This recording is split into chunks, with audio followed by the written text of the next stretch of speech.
On Saturday, December 3rd, 2005, two schoolgirls, Olivia Badlington and Charlotte Thompson, left their homes for a day of Christmas shopping.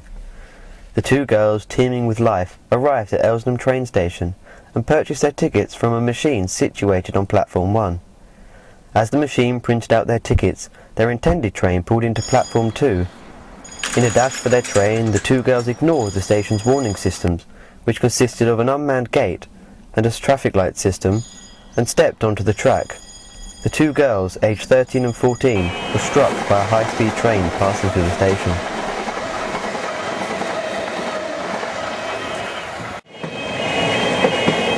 How often do you use this train station?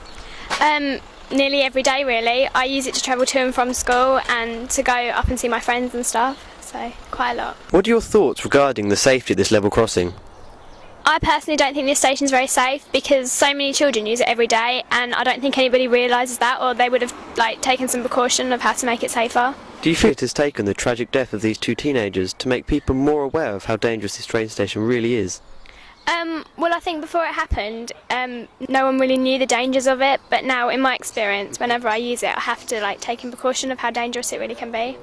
Since the death of the two teenage girls at the level crossing, what improvements have been made to reduce the risk of danger?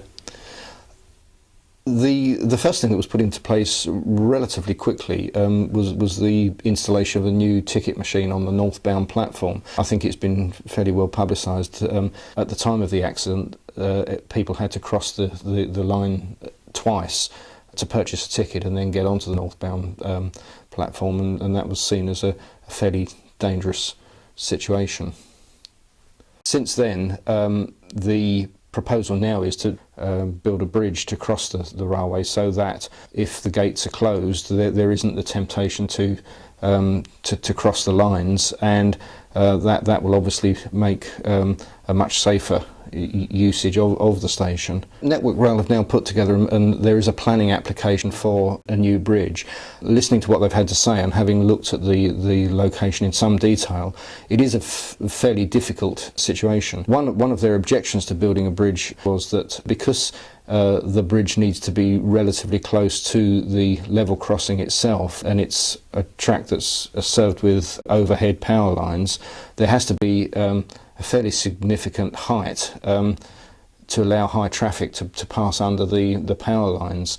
So pretty obviously, to get the bridge to span across the top of those high power lines means that the bridge itself is going to be a fairly substantial structure. Providing that planning approval goes through, which I don't think there'll be any real problem with, there's no reason why this bridge can't now be constructed fairly quickly. Do you feel enough has been done to improve the safety at this level crossing? I personally don't, because there's all this talk about a footbridge being built and stuff, but there's no actual evidence that it's being done, so people need to take some action. In 2003 and 2004, 28 people died on railway level crossings, the highest death toll since 29 people were killed in 1990 and 1991. There are 7,833 mainline level crossings and 2,600 pedestrian crossings in Britain. All of these are owned by Network Rail.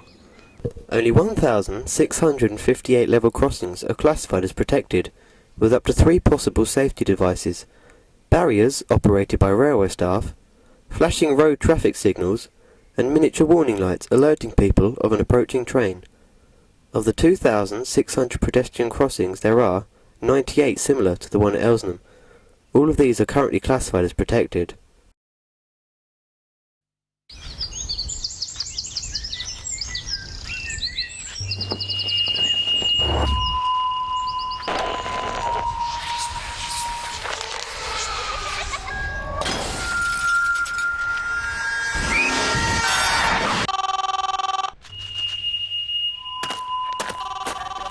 If you run the lights at a level crossing, it's not just your life on the line.